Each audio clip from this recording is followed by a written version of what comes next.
Documentos. Radio Nacional de España. Precursores de la informática en España. El hombre comenzó a contar con los dedos de sus manos. En los 10 dedos está el origen del sistema decimal de numeración. Pero un día comenzó a servirse de objetos. Siempre se habla de los pastores cuando hacían transacciones. Primero cuando recogían ovejas de distintas personas, un pastor de distintos propietarios, y luego las tenía que devolver, tenía que saber cada uno cuántas había puesto. Y entonces para hacer los recuentos y las sumas y las operaciones aritméticas elementales se hacían con piedras, juntando piedras. Si tú me traes 2 piedras se juntan, las cuentan y tenías la suma, etcétera, o la diferencia si quitabas piedras. La idea de cálculo, que se llama cálculo, son las piedrecitas, ¿no? El famoso una piedra es un cálculo. Ernesto García Camarero, matemático, profesor jubilado de teoría de autómatas, exdirector del Centro de Cálculo de la Universidad Complutense de Madrid, fue presidente de la Sociedad Española de Historia de la Ciencia. García Camarero es autor de numerosos libros, el último, La Biblioteca Digital.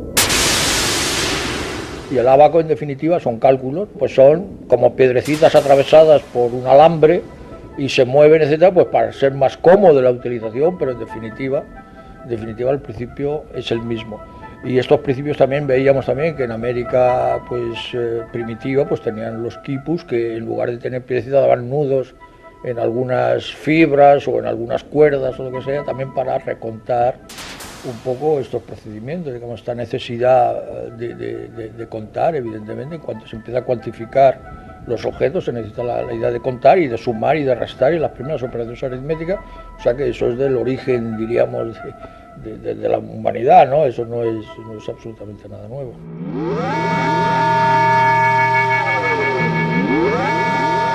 A lo largo de un día cualquiera, un ciudadano del siglo XXI utiliza directa o indirectamente, no solo para calcular, sino para las más variadas funciones, el ordenador.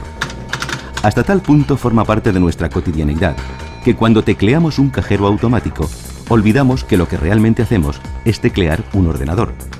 De la misma manera, la cajera de un supermercado, cuando pasa el código de barras de un embutido, olvida que está empleando un complejo ordenador que, además de señalar el precio de un producto, está aportando información para la gestión de los almacenes y la contabilidad de la empresa. El carácter de tecnología avanzada que significa la informática esconde un complejo, arduo y en ocasiones desapercibido trabajo científico previo de siglos. Yo creo que habría que ya venirse, para ver máquinas que fueran claramente antecedentes de las actuales, habría que venirse al siglo XVII, ¿no? Las máquinas de Pascal y de Leibniz, ¿no? Y algún otro, ¿no? Incluso antes de Pascal hay alguna otra precursora, ¿no?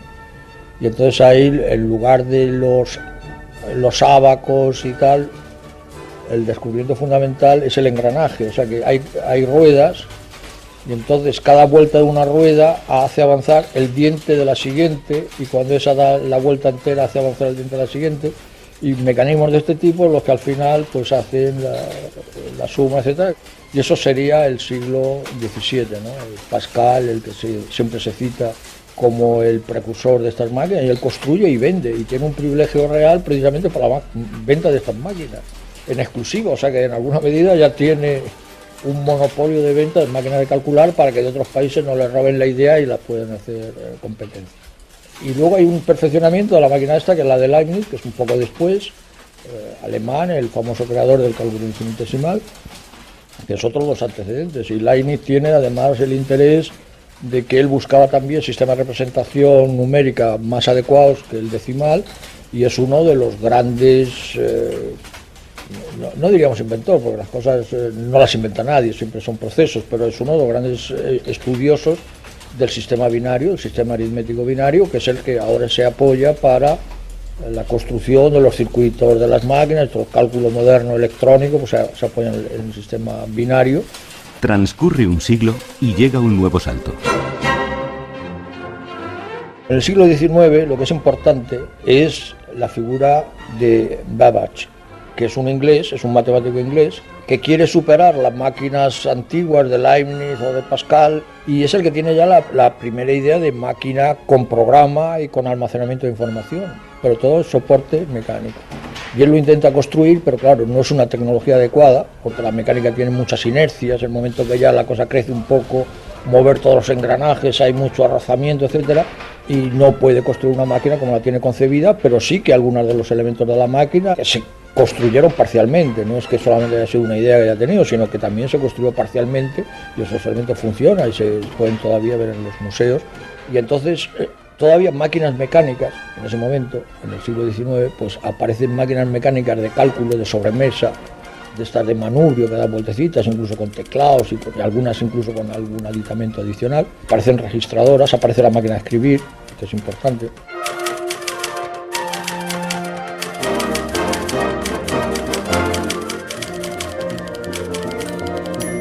La transición del siglo XIX al XX supone la entrada de novedades científicas y técnicas que transformarán aquellas máquinas de cálculo. Y es en esta época cuando aparece destacado un español, Leonardo Torres Quevedo, un gran personaje al que ya hemos dedicado un programa. La electricidad es el gran desarrollo del siglo XIX, está apareciendo el telégrafo también para las comunicaciones y aparece el electromagnetismo, ¿no? O sea, la vinculación entre la corriente eléctrica y los imanes en alguna medida, y a partir de lo que aparecen son los electroimanes. Ese es un principio muy interesante porque es el origen de lo que van a ser después los ordenadores. Y el que utiliza por primera vez los electroimanes para construir máquinas aritméticas es un español que es Torres Quevedo. Los libros de todo el mundo lo citan como primero que utiliza los electroimanes para construir máquinas algebraicas. Construye el primer jugador automático de ajedrez y toda la automática, porque luego tiene un instituto de automática, que todavía creo que se llama Instituto de Automática de Torres Quevedo. Entonces no solamente ya son las máquinas, sino son distintos automatismos para entrar en la industria, etcétera. Escuchamos a Torres Quevedo, grabado en 1933, 3 años antes de fallecer. Una máquina algébrica es un aparato que impone entre los valores simultáneos de diferentes elementos las relaciones expresadas matemáticamente en una fórmula analítica. En el movimiento oscilatorio del péndulo siempre existe cierta dependencia entre el tiempo que dura una oscilación y la longitud del péndulo. El tiempo es proporcional a la raíz cuadrada de la longitud. Pues inversamente, un péndulo serviría para obtener sin cálculo ninguno la raíz de un número cualquiera. Bastaría darle la longitud expresada por este número y medir cuánto dura una oscilación. La temperatura... Con Torres Quevedo se entra en la época de los dispositivos electromecánicos. Pero hay que retroceder de nuevo al siglo XIX para señalar otro elemento importante de las máquinas precursoras y de los primeros ordenadores: la tarjeta perforada. Hermann Hollerith la empleará para su máquina de Hollerith, pilar muy importante en el despegue del gigante IBM. Eran unas tarjetas de cartulina con unas perforaciones y según la configuración de las perforaciones era un número, una letra, lo que fuera. Pues la tarjeta perforada se utiliza por primera vez en un telar automático que hace el francés Jacquard. Y lo que usa son unos cartones con perforaciones, que es el que orienta cómo tienen que ir situándose los hilos para encontrar tramas y dibujos, etcétera, en el tejido. Diríamos ya desde el final del siglo en Estados Unidos, algunas de las máquinas para contar el censo de Estados Unidos utilizan ya las tarjetas perforadas, Hollerith. Bueno, pues a través de las máquinas del censo, etcétera, aparecen una serie de máquinas electromecánicas pues para distintas aplicaciones de tabulación o de ordenación, etcétera. La Remington me parece que era que fabricaba máquinas de caja, y la IBM empieza precisamente con este tipo de máquinas también, etcétera, a trabajar en esta gama. IBM nació en 1914 en el estado de Nueva York, como compañía fabricante de tabuladoras, balanzas comerciales, máquinas de cortar queso y carne y equipos industriales de medición del tiempo. El fundador se llamaba Thomas J. Watson, pero no fue hasta 1924 cuando adoptó el nombre de International Business Machines, IBM. Su producto más notable era la llamada máquina de Hollerith. Hollerith era un estadístico de la Oficina del Censo de los Estados Unidos. Creó una máquina eléctrica que utilizaba tarjetas perforadas, con la que ganó el concurso convocado para conseguir hacer más rápido el recuento del censo de 1890, que se iba a comenzar sin haberse concluido los trabajos sobre el de 1880. Hollerith logró multiplicar por 100 la velocidad del proceso. Diseñó una tarjeta que se perforaba con los datos de cada uno de los encuestados. Las fichas perforadas se introducían en una lectora que detectaba las perforaciones mediante un baño de mercurio que al introducirse por los agujeros provocaba contactos eléctricos. Finalmente, los datos se registraban en una tabuladora. Probablemente, el primer español que toma contacto con IBM y las históricas máquinas de Hollerith a mediados de los años 20 es Fernando de Asúa Seyurnat. Será, con los años, el hombre clave de IBM en España durante varias décadas.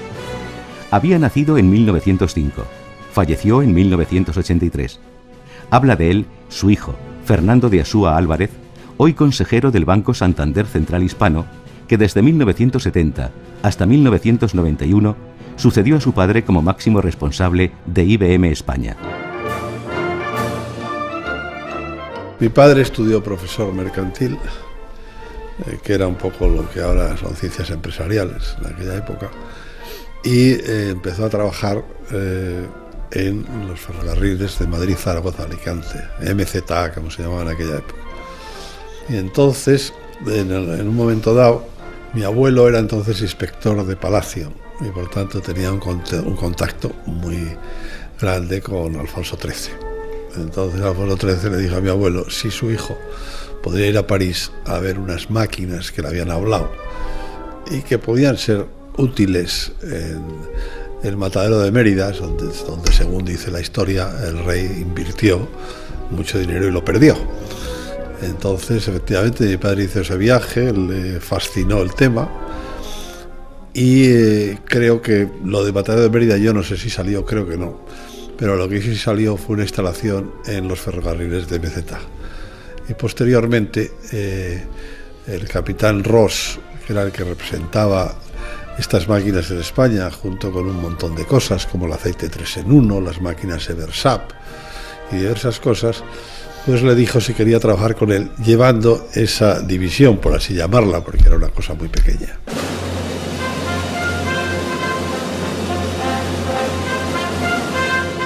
En 1926, Fernando de Asúa Seyurnat pasó a trabajar para el capitán Walter Ross, un militar norteamericano que había llegado unos años antes a España con su empresa de representaciones Gaston Orge.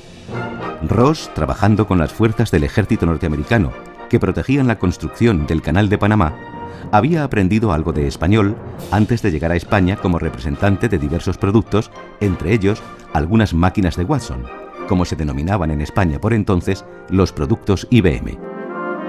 Entonces no había alfanuméricas, eran solo máquinas numéricas, máquinas que contaban con una ficha perforada mucho más grande que la ficha perforada que hemos conocido, bastante más grande. Luego se redujo, pero inicialmente era esa ficha perforada. Y se hacían realmente para censos, conteos, cosas de ese tipo. El invento es de Hollerith, que es un alemán, que es el que inventa esto. Hasta el año 36 lo que se hacen son las primeras operaciones. Se hace una operación con Telefónica, se hace una operación con Catalana de Gas y se van haciendo distintas operaciones, todas ellas al nivel de hoy pequeñas, pero en aquella época grandes. Y son realmente las principales empresas españolas las que se van incorporando a esto. Es en los años 30 del siglo XX cuando la convergencia de ciencia, lógica, matemáticas y física, y de técnica, electricidad y electrónica, alcanza el punto que permite la aparición de los ordenadores modernos. Aquellos que están dotados de memoria con programa almacenado, sobre el que se pueden efectuar distintos tratamientos. Hay un salto importante que es las centrales telefónicas. Las centrales telefónicas, antes cuando llamaban había una chiquita que cogía una clavija de fulano tal, que no, pues imagínate, cuando había 1000 líneas pues podías tener un par de muchachas allí y te conectaban, pero cuando la cosa empezó a crecer, aquello era absolutamente impensable, ¿no? Entonces había que buscar centrales telefónicas que fueran automáticas. Entonces, ¿cómo organizar las centrales telefónicas y tal? Entonces, en este sentido, el primero que utiliza el álgebra de Boole, que es el que usa la cosa binaria, etcétera, para resolver problemas de automatización en las centrales telefónicas es Shannon, que es un ingeniero. Y este es uno de los antecedentes, diríamos también, porque entonces ya se aplica el álgebra de Boole a resolver problemas de este tipo de conmutación. Los primeros ordenadores electromecánicos de relés serían el Z3, construido en 1941 por el alemán Konrad Zuse, y después el Mark I, construido en la Universidad de Harvard con apoyo de IBM en 1944 por el estadounidense Howard Aiken. Con estos distintos antecedentes que vemos, unas máquinas electromecánicas, las tarjetas perforadas que guardan información, las cosas de las tal, eso va confluyendo. Y durante la guerra parece ser que el primer prototipo de máquina de este tipo es de un alemán en la época hitleriana, ¿no?, que se llama Zuse, y ahora se conserva en el Museo de la Ciencia de Berlín. El problema fundamental es que son máquinas matemáticas, y la función fundamental que en este momento tenían estas máquinas era el cálculo de funciones, tabular funciones. Por ejemplo, había funciones de distinto tipo, podían ser balísticas o podían ser económicas o lo que fuera, y entonces el tabular, si lo tenías que hacer a mano, pues perdías mucho tiempo. Entonces la idea era tabular y luego consultar las tablas. Y luego en Estados Unidos, obviamente, y en Inglaterra, en Estados Unidos, posiblemente la primera máquina es la de Aiken, y esos son en los años 40 y tantos, ¿no? O sea, no se ha terminado todavía la guerra. Ahí interviene en alguna medida España porque Santes Mases tiene la oportunidad de trabajar con Aiken en Estados Unidos, a su vuelta en España, pues empiezan a trabajar un poco en ese tema. Voy a hablar primeramente de las computadoras que se han construido en España por colaboradores, por mí y por algunos de mis colaboradores. Pero antes voy a iniciar simplemente con pocas palabras, podríamos decir, la razón, la causa de todo esto. Es la voz del ingeniero y catedrático José García Santes Mases, fallecido en 1989, grabada en 1975 y conservada en el Archivo de Televisión Española. Yo estuve en el año 1951 y durante aproximadamente un año y medio en la Universidad de Harvard, en Estados Unidos, en el Computation Laboratory, el laboratorio de cálculo que dirigía el profesor Aiken. Este profesor, como es bien sabido, fue el autor de la Mark I, la primera máquina calculadora automática que se construyó, por lo menos en Estados Unidos. Entonces, en el mismo Computation Laboratory se construyeron varias máquinas más, y yo tuve la suerte de llegar cuando se construía la última, la Mark IV, puesto que ya no se hicieron ninguna más. El profesor Aiken me recibió con mucha benevolencia. Después fue un gran amigo mío hasta su fallecimiento en el año 72, y al propio tiempo el equipo de colaboradores y estudiantes que trabajaban también me permitieron, con su apertura, a que trabajara con ellos, e incluso debo confesar que dejé una modesta huella mía en la Mark IV. ¿Cuál fue esta modesta huella? Lo cuenta para Documentos su hijo José, matemático.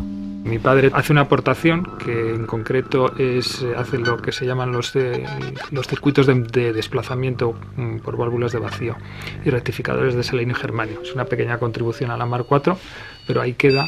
Y por otro lado también durante su estancia en Harvard, lo que aplica los conocimientos que él tenía sobre ferrorresonancia al cálculo digital, aprovechando las características de bioestabilidad de estos elementos. Entonces esas dos son las contribuciones que él aporta en la Mark IV.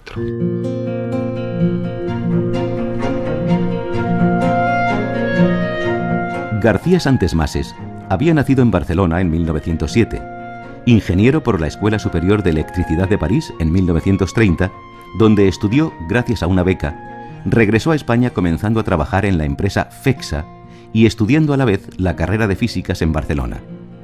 En 1946 obtuvo la cátedra de Física Industrial en la Facultad de Ciencias de la Universidad de Madrid, hoy Complutense.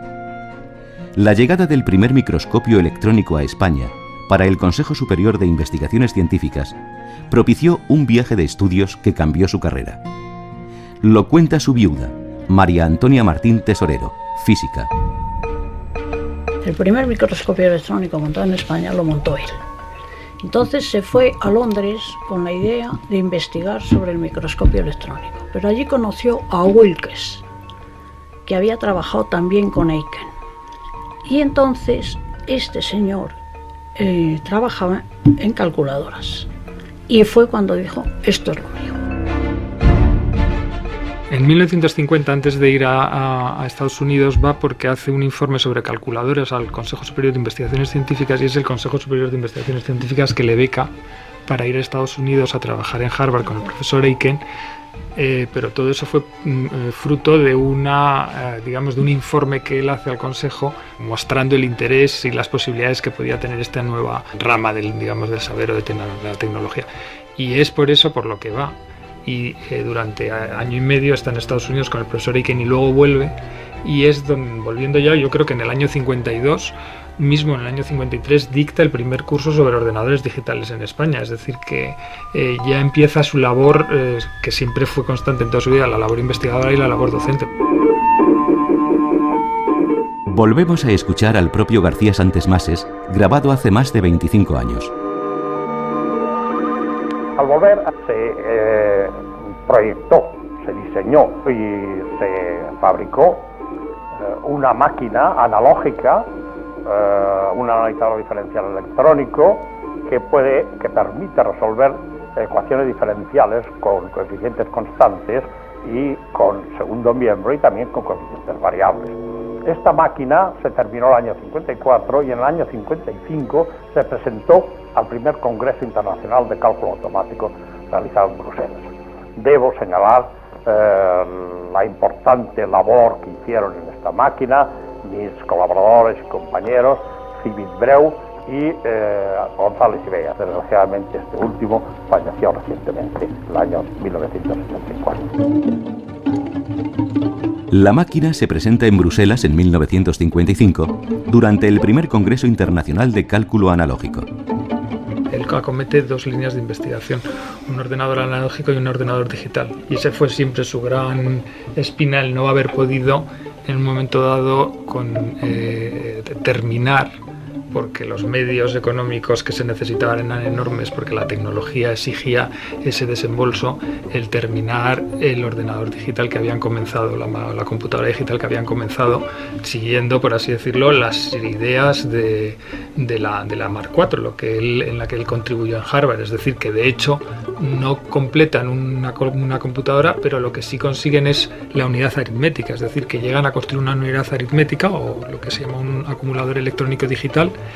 Y esa la termina en el año 56. Él siempre se lamentó de que no hubo interés en dar los medios necesarios, que eran muchos, para completar esa máquina, pero que de hecho ya en aquella época pues conseguía hacer, claro, son cifras, yo tengo aquí algún detalle, son cifras que a lo mejor nos hacen gracia, pero permitía sumar números de 8 cifras decimales en un tiempo inferior al milisegundo, es decir, realizar más de 1000 sumas por segundo.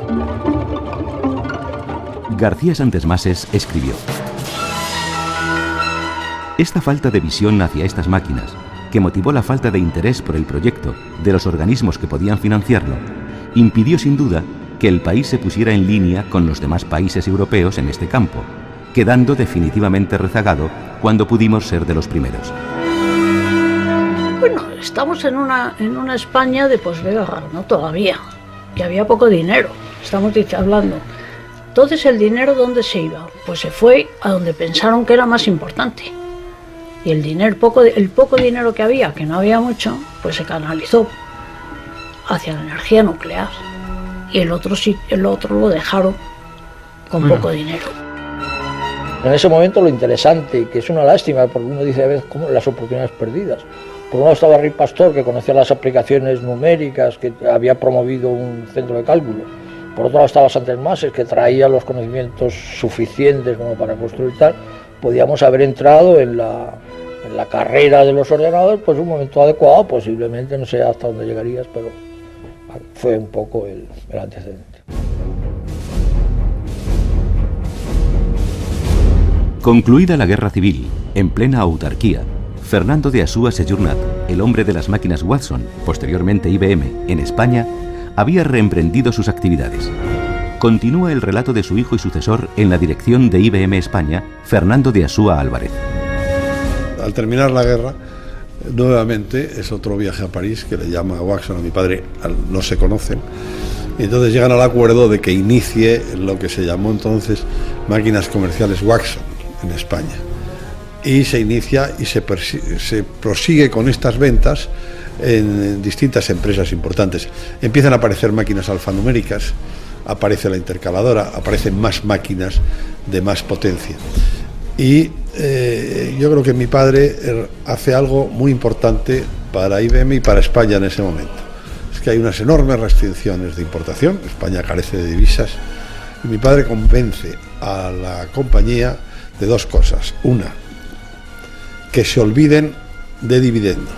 La compañía tiene que reinvertir en España porque el mercado potencial es tremendo. Dos, que sigan aceptando contratos aunque no haya permiso de importación, que el permiso de importación ya llegará. Esto realmente permite, por un lado, al mismo tiempo, mi padre lógicamente va concienciando a la administración de la importancia de importar, hasta tal punto que se suprimen los derechos de aduanas. Sigue con licencias de importación restringidas, pero se suprimen los derechos de aduanas porque se considera un bien importante para la modernización y el incremento de la productividad del país. 1958 fue importante para la informática en España. Se celebró un Congreso Internacional de Automática que contribuyó notablemente a introducir las técnicas de la automática en España, al contar con la presencia, entre otros importantes personajes de la informática de la época, del profesor Eiken. También ese año de 1958 se instaló en Renfe el que suele considerarse como el primer ordenador moderno, es decir, de propósito general y electrónico, ya no de relés, sino de válvulas, que prestó servicio en España. Era un IBM. Lo recuerda Fernando de Asúa Álvarez.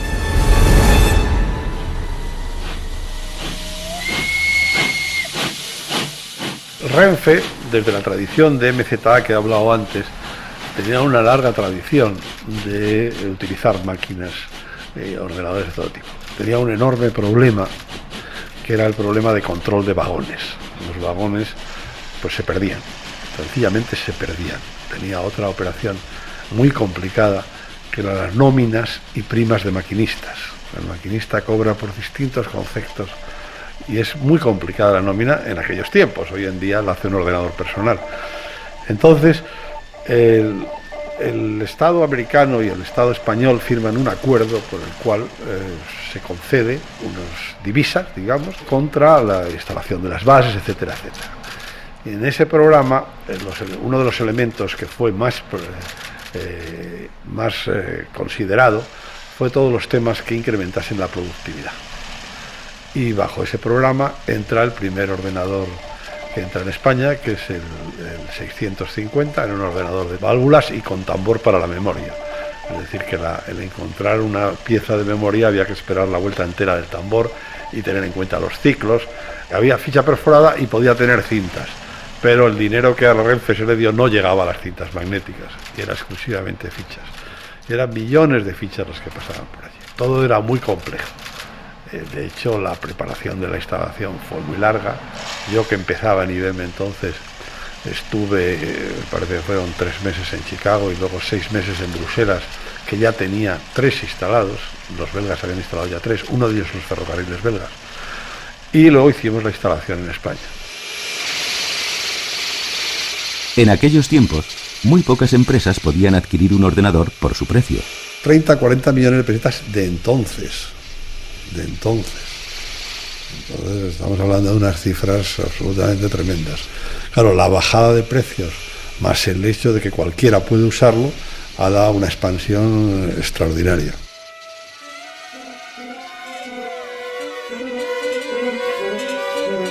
Eduardo Fernández González, actual jefe de los servicios informáticos centrales de Renfe, decía para Documentos: antes de la guerra lo que se usaba más o menos era lo que había. Y lo que había pues eran máquinas de cálculo, calculadoras electromecánicas, tabuladoras, etc. Después de la guerra se sigue usando este tipo de máquinas. Sigue habiendo tabuladoras para determinadas funciones administrativas y de cálculos sencillos, pues sumas, calcular medias, etc. En el año 58 pues llega el primer ordenador, que es un ordenador de la ayuda americana, que por lo que nosotros sabemos es el primer ordenador instalado en España, o la primera máquina que puede responder al concepto de ordenador. Y bueno, como características para que se pueda hacer una comparación con lo que hoy es la informática, pues es que su memoria, la memoria donde operaba era de 2K, o sea, 2000 caracteres, ¿eh? Desde luego nada que ver con ninguno de los equipos que tenemos ahora encima de la mesa. Con ese ordenador pues se hacía todos los cálculos que entonces Renfe por supuesto podía hacer.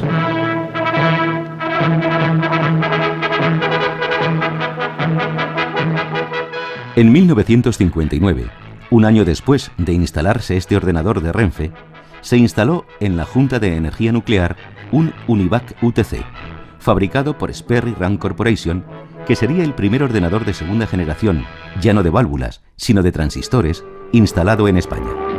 En Madrid, en el Palacio de Exposiciones de la Cámara de Comercio y bajo la sigla SIMO, tiene lugar una interesante exposición de material de oficinas, en la que se exhiben desde muebles de elegante línea a la más complicada calculadora electrónica.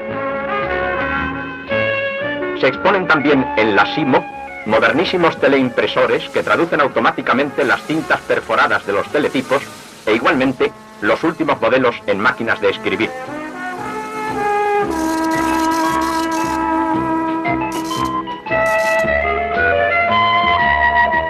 También hay aquí computadoras electrónicas capaces de realizar en segundos los más complicados cálculos. Y terminamos con esta señorita que no está aprendiendo a conducir, sino a utilizar una moderna estampadora de placas. La década de los 60 comenzó con el estreno de una feria que aún continúa, el SIMO. El ingeniero y profesor Luis Alberto Petit Herrera fue el fundador del SIMO y su animador. Habla del SIMO, entrevistado en 1997 por la periodista Julia Fernández para el Banco de Memoria Audiovisual Memorial, Petit Herrera. El día 15 de diciembre de 1960, no se me olvida la fecha, como anécdota es el día que se casa la reina Fabiola, pues se inaugura por parte del jefe del Estado una presentación en salas, al público, especialmente para los funcionarios, de lo que estábamos explicando, que servía como máquinas, todavía hablamos de máquinas de oficina esencialmente, valdría la pena presentarlo, informar a la sociedad española en su conjunto de lo que esto está representando ya. Llega el segundo año de feria, primero con esa denominación, SIMO. El primer certamen efectivamente se celebra en 1961, tiene 43 expositores, 16.308 visitantes. Pero en fin, aquello marca un impacto en la sociedad madrileña de la época, los periódicos lo comentan, y nosotros, por supuesto, lo habíamos denominado Salón Informativo de Material de Oficina, de ahí las siglas del SIMO. En vista del éxito, pues repetimos la operación en el año 1962, ya aparece IBM con su 1401, fue ya una gran revolución, el G60 de Bull, en ese momento el Univac 1103, el NFR 39, ya en ese año se aplica el primer ordenador en la vida verdaderamente más privada, en la empresa más privada, Sevillana Electricidad. La empresa española se va introduciendo en el tema. De 43 expositores habíamos pasado a 64, un año interesante. El año siguiente, el año 63, bueno, ya surge nada menos que el 1440 de IBM, una locura, para la época, una auténtica locura. El G10, por otra parte, es el momento en que FEMSA instala un ordenador Bull, quiero recordar, en 1964 pasamos del Retiro a la Castellana. Bueno, en ese momento, y ya hay un discurso de clausura de ese año, me permito hacer una llamada de atención a las autoridades del momento sobre la necesidad que ya se palpa de que de alguna manera se reconozca validez a la contabilidad mecanizada. Bueno, en el año 65 aparece nada menos que IBM 36040. Bueno, aquello fue otra gran revolución. No solo por la aparición del circuito integrado en el famoso 360, sino también en ese año es cuando surge la palabra informática. En el año anterior había surgido la palabra ordenador, este año ya se utiliza mucho la palabra informática. Es curioso que en el año siguiente, en el año 66, nada menos que se origina la red ARPANET, el principio y fundamento del Internet de nuestros días. Hay que saber que no se ha comercializado, aquello era una conexión entre universidades, de tal manera que si un día pues los países del este, se decía, atacaban, las relaciones entre las universidades e incluso con el Pentágono no quedaran sueltas. Es decir, los mensajes podían encontrar caminos distintos, la red ARPANET, para de todas maneras poder no quedar aislados los unos de los otros. García Camarero es uno de los primeros españoles que trabajó con ordenadores modernos. Al poco de haberse creado el Instituto de Cálculo, por consejo de Rey Pastor, a mediados de los 50 fue a estudiar programación de ordenadores al Instituto Nazionale per le Applicazioni del Calcolo de Roma. Pero cuando regresó a España a finales de la década, el Instituto de Cálculo estaba en vías de disolución. De nuevo aconsejado por Rey Pastor, quien la mitad del año enseñaba matemáticas en la Argentina, García Camarero se fue a ese país en 1960 a colaborar en la creación del Instituto de Cálculo de la Universidad de Buenos Aires, donde trabajaron con el primer ordenador moderno que tuvo Argentina, un Ferranti diseñado y fabricado en Inglaterra. A su regreso a España, García Camarero comenzó a trabajar en 1966 en el Centro de Cálculo de la Universidad de Madrid, que llegaría a dirigir. Contaban con un IBM 7090 donado por la empresa.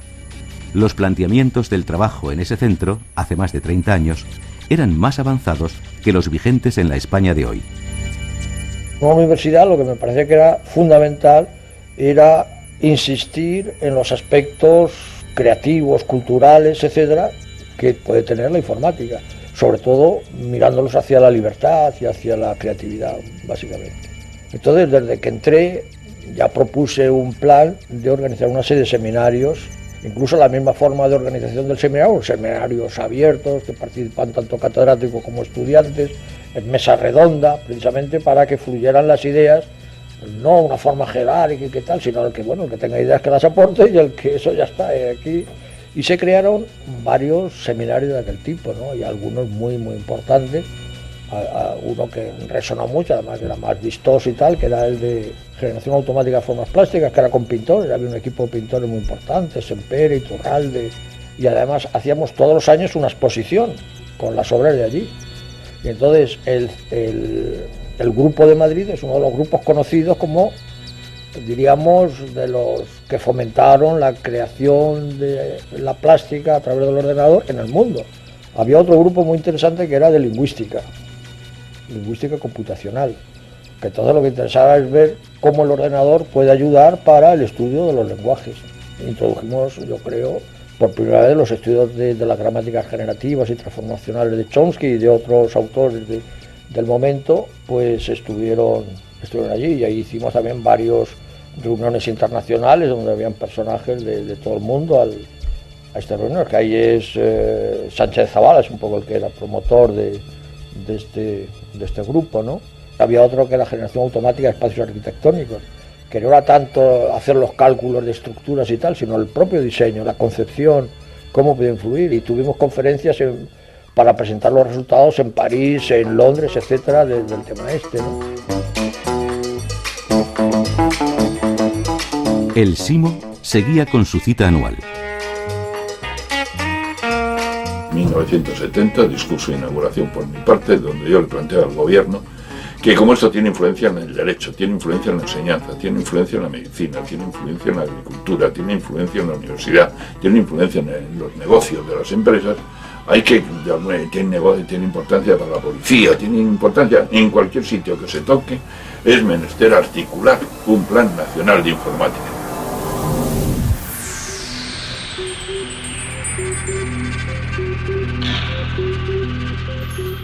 En efecto, ese Plan Nacional de Informática, que aún se hará esperar años, va haciéndose necesario porque los ordenadores, la informática, están cada vez más presentes no solo en el ámbito de la empresa privada, sino también en las administraciones públicas. Desde la segunda mitad de los años 60, los ministerios fueron creando sus centros de proceso de datos. Trabajaban con máquinas clásicas, pero incorporando ya ordenadores. Y fue en 1970 cuando se creó un Servicio Central de Informática, dependiente de Presidencia del Gobierno, cuyo responsable fue el catedrático de Ingenieros Industriales de Madrid, Juan José Escala Estaleya, para asesorar a una comisión interministerial. nacido en 1928, ingeniero industrial, ingresa en Hacienda en 1958 en el Cuerpo de Ingenieros Industriales al servicio de la Hacienda Pública. Su primer contacto con los ordenadores data de 1962, año en que llega un IBM 1401 al Ministerio de Hacienda, primer gran ordenador que se instala en un ministerio en España. Lo contaba en 1997 a Memorial.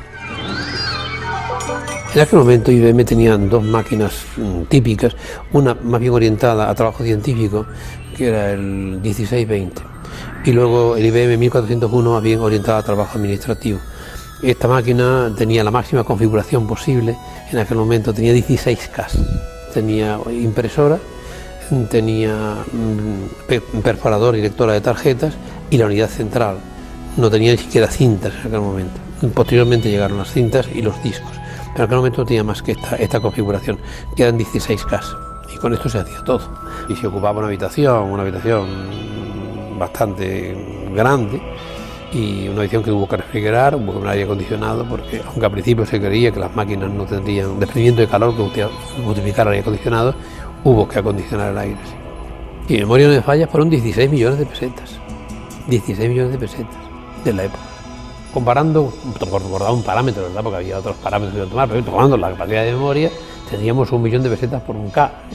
Por consiguiente, entonces, con esa proporción, lo que es un computador personal, pues valdría ahora pues miles de millones de pesetas. Y no es así. El Servicio Central de Informática, del que fue responsable Escala Estaleya, fue un órgano de apoyo de la Comisión Interministerial de Informática, creada en 1970, que a su vez asesoraba al Ministerio de Hacienda sobre la pertinencia de cualquier adquisición. Trazaba, en definitiva, la política informática para un país en desarrollo. En 1978 se creó una comisión interministerial para diseñar un plan informático nacional. Aunque la comisión trabajó durante años, el primer plan electrónico e informático nacional no llegó hasta 1984. Los estudios de informática, que se habían iniciado en España en 1952, con aquellos cursos de doctorado impartidos por García Santes Mases, fueron cobrando creciente importancia. El primer centro oficial de estudios de informática, el Instituto de Informática de Madrid, se había creado en 1969. 7 años después, se transformará en Facultad de Informática, creándose 3 en 1976, en Madrid, Barcelona y San Sebastián. Documentos sonoros de los años 70 muestran la creciente incorporación de los ordenadores en las administraciones españolas. Este es un fragmento de un nodo de 1971. Barcelona está muy bien urbanizada, pero a pesar de todo hay que tomar previsiones para remediar en lo posible los colapsos circulatorios. Eso es lo que se ha propuesto el Ayuntamiento de la ciudad condal, instalando un ordenador electrónico del tráfico que abarca una amplia zona, exactamente la comprendida entre Urgel, José Antonio, Paseo de Gracia y la Avenida del Generalísimo. Por medio de una serie de datos suministrados por los detectores, se pueden controlar las zonas de la ciudad que están sobrecargadas de circulación y las que no lo están, y en consecuencia se buscan los remedios al objeto de que no se produzcan embotellamientos. En pocas palabras, el nuevo ordenador permite una perspectiva del tráfico y avisa con cierta anticipación de los posibles atascos. Su instalación ha supuesto un gasto de cerca de 55 millones de pesetas, pero se confía muy fundadamente en que los beneficios que reporte en lo que se refiere a una mayor fluidez circulatoria justificarán más que sobradamente dicho desembolso. El SIMO seguía siendo el mejor indicador del estado de cosas en la informática. Y así resume Petit Herrera el año 1971. Aparecen en el SIMO ya una importancia creciente, no solamente de las empresas de hardware, que ya se han ido desarrollando mucho, sino también de las empresas de software. En el año siguiente, el año 72, cuando aparece el microprocesador, y organizamos la conferencia internacional sobre la informática en la sociedad del año 2000. Y en el cual se definen por grandes ideólogos de la época, futurólogos o tecnólogos de la época, incluidos profesores del MIT, gente de Francia, de Bull, pero de los pensadores de Bull, que vienen, se define un poco cómo se ve en la informática en los principios del siglo próximo. Año 73, cambiamos de casa. En el pabellón de cristal de la madrileña Casa de Campo se ha celebrado la 13ª edición del Salón de Informática y Material de Oficina SIMO 73, que este año ofrecía interesantes novedades, como este teleimpresor electrónico destinado a la transmisión de mensajes escritos por la red telefónica. En total estaban representados 20 países con 220 firmas expositoras. En el terreno de las calculadoras se exhibían algunas de bolsillo no más grandes que una cajetilla. Este sistema de telecaja permite el ingreso o el cobro de dinero y de efectos bancarios o de otro tipo con el mínimo de molestias y desplazamientos. En 1973, tras una década dedicado a la investigación en biocibernética, mucho más barata que la cibernética dura, García Santesmases presentó un mini ordenador que se quedará en prototipo de nuevo por falta de apoyos. García Santesmases. Los mini ordenadores son unas máquinas que desde hace pocos años han adquirido una importancia muy grande porque son máquinas económicas y que además tienen un gran número de aplicaciones. Entonces decidimos en el Instituto de Electricidad Automática en la Facultad de Ciencias realizar un mini ordenador que terminamos en un par de años y en el cual utilizamos las técnicas más modernas como son los circuitos integrados, etcétera, y que se pueden ver en la máquina, que por consiguiente en este sentido es un prototipo que además es el primer prototipo español que se construyó de mini computador de tipo general, de propósito general. Sin embargo, hemos encontrado dificultades un poco de forma semejante a lo que nos pasó hace 20 años con la industria, los elementos y organismos oficiales que pueden trabajar o pueden decidir sobre esto, de manera que a pesar de haberse formado una empresa que podríamos llamar multinacional, constituida por el INI, la Telefónica y una empresa japonesa, a pesar de ello no hemos obtenido ningún resultado positivo. Con la perspectiva de casi 50 años desde su primer contacto con la informática, Ernesto García Camarero sigue ahora con especial interés la evolución del llamado software libre. La parte más visible y más conocida es el sistema operativo Linux, que precisamente se hizo por unos estudiantes de doctorado, un núcleo, y se fueron incrementando en otros sitios, ha ido creciendo. Ese núcleo se ha ido implementando y entonces ahora en este momento se ha convertido en el sistema operativo más estable, más fiable y además de libre disposición. Es decir, que cualquiera puede utilizar Linux de libre acceso. Y alrededor de Linux está saliendo toda una serie de programas, de procesadores de texto, de todo tipo de música, de lo que tú quieras, de comerciales de todo tipo también, que son de libre acceso. Y todo esto se promueve a través de una fundación que se llama la Free Software Foundation, que ha montado un americano que se llama Richard Stallman, que es un antiguo informático de alto nivel del MIT, que por determinadas razones pues al final vio que esa forma de producir no le parecía ni ética ni adecuada, y entonces en este momento hay cientos de personas en todo el mundo que están cooperando en la creación de un nuevo software, que yo creo que es un ejemplo interesante. Precursores de la informática en España. Guión: Germán Sánchez. Narrador: José Antonio Ramírez. Realización y edición digital: Benigno Moreno, Miguel Ángel Coleto y Sergio Delgado. Producción: Ana Ramos. Dirección de la serie: Elvira Marteles.